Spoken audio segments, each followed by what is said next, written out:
তথ্যবিজ্ঞান ও গ্রন্থাগার ব্যবস্থাপনা বিভাগ। আজকের পৃথিবী তথ্য ও জ্ঞানের উপর নির্ভরশীল। যেই দেশ যত বেশি তথ্য এবং জ্ঞানগত দিক দিয়ে সমৃদ্ধ, সেই দেশই বর্তমানে সেরা দেশের কাতারে অবস্থান করছে। আর এই তথ্য এবং জ্ঞানের বিভিন্ন দিক নিয়ে কাজ করাটাই তথ্যবিজ্ঞান ও গ্রন্থাগার ব্যবস্থাপনা বিভাগের মূল উদ্দেশ্য। নামের ভিতর লাইব্রেরি আছে, তার মানে বিরাট একটা কাজ লাইব্রেরিকে নিয়েই। হ্যাঁ, এটা ঠিক, কারণ লাইব্রেরিতেই মূলত তথ্য ও জ্ঞান নিয়মতান্ত্রিক উপায়ে সংরক্ষিত থাকে।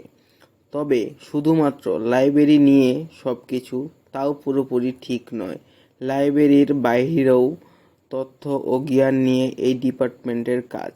এই বিভাগটি ঢাকা বিশ্ববিদ্যালয়ে প্রতিষ্ঠিত হয় 1959 সালে এবং অনার্স কার্যক্রম শুরু হয় 1987 সাল থেকে। বর্তমানে বিশ্বের সাথে তাল রেখে বিভাগটি ডেটা সায়েন্স ও নলেজ ম্যানেজমেন্টের দিকে ধাবিত হচ্ছে।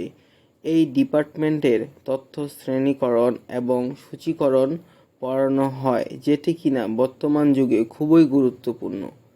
কারণ শ্রেণীকরণ এবং সূচীকরণ যদি না থাকতো, তবে শুধুমাত্র সৃষ্টিকর্তা ছাড়া আর কেউই এত তথ্য ও জ্ঞানের মাঝে কোনো নির্দিষ্ট তথ্য বা জ্ঞানকে খুঁজে বের করতে পারত না।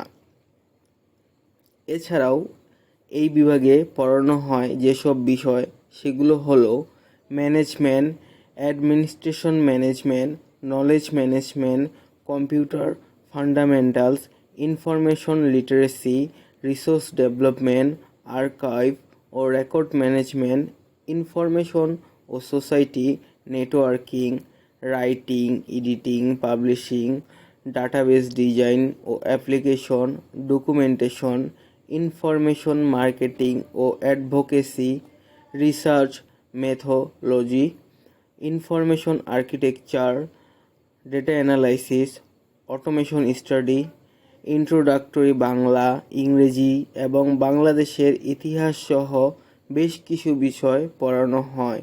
এখন আসি সবচেয়ে গুরুত্বপূর্ণ বিষয়, ক্যারিয়ার গঠন ও উচ্চশিক্ষা গ্রহণের সুযোগ। এই বিভাগ থেকে গ্র্যাজুয়েশন কমপ্লিট করে কেউই বসে থাকে না।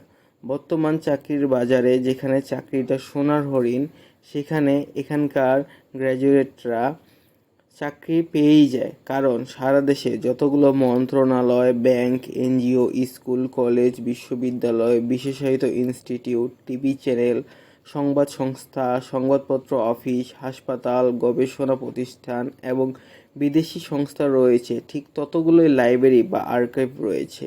তাই চাকরির সুযোগ অফুরন্ত। এ সকল লাইব্রেরি এবং আর্কাইভে চাকরির স্যালারিও কিন্তু হ্যান্ডসাম অ্যামাউন্টের হয়ে থাকে, আস্তে আস্তে বাড়ে। এত গেল শুধু লাইব্রেরির কথা। এর বাইরেও গ্র্যাজুয়েটরা database administrator, information scientist, research assistant, library software developer, server manager, সাংবাদিকতা, ফিচার রাইটার সহ আরও গুরুত্বপূর্ণ ভূমিকা রাখেন। এছাড়াও রয়েছে বিবলিওমেট্রিক অ্যানালিস্ট হিসেবে যে কোনো বিশ্ববিদ্যালয় বা ইনস্টিটিউটের অধীনে ভালো বেতনের চাকরি। একটি বিশ্ববিদ্যালয়ের উন্নয়নের জন্য একজন বিবলিওমেট্রিক অ্যানালিস্ট গুরুত্বপূর্ণ ভূমিকা পালন করে। আর শিক্ষকতার সুযোগ তো অবশ্যই আছে। বর্তমানে বাংলাদেশের 3টি পাবলিক বিশ্ববিদ্যালয়, 3টি প্রাইভেট বিশ্ববিদ্যালয় এবং অর্ধশত জাতীয় বিশ্ববিদ্যালয়ের অধিভুক্ত কলেজে এই বিভাগ রয়েছে। তার মানে শিক্ষক চাহিদাও ব্যাপক রয়েছে। আশা করা যাচ্ছে খুব শীঘ্রই আরও কিছু বিশ্ববিদ্যালয়ে এই বিভাগ চালু হবে। আর এ বিভাগে লেখাপড়ার চাপ কিছুটা কম, তাই যাদের টার্গেট বিসিএস, ব্যাংক জব অথবা যারা স্কিল ডেভেলপ করতে চান, তারা খুব সহজেই বিভাগীয় পড়াশোনার পাশাপাশি এগুলো চালিয়ে যেতে পারেন। এই বিভাগ থেকে দেশের বাইরে উচ্চশিক্ষা গ্রহণেরও প্রচুর সুযোগ রয়েছে। বিভিন্ন দেশের বিখ্যাত বিশ্ববিদ্যালয়গুলো থেকে প্রচুর পরিমাণে ভালো ভালো স্কলারশিপ অফার পাওয়া যায়। এখন সিদ্ধান্ত আপনার নিজের কাছে, আপনি এ বিষয় নিয়ে পড়বেন কিনা। ধন্যবাদ।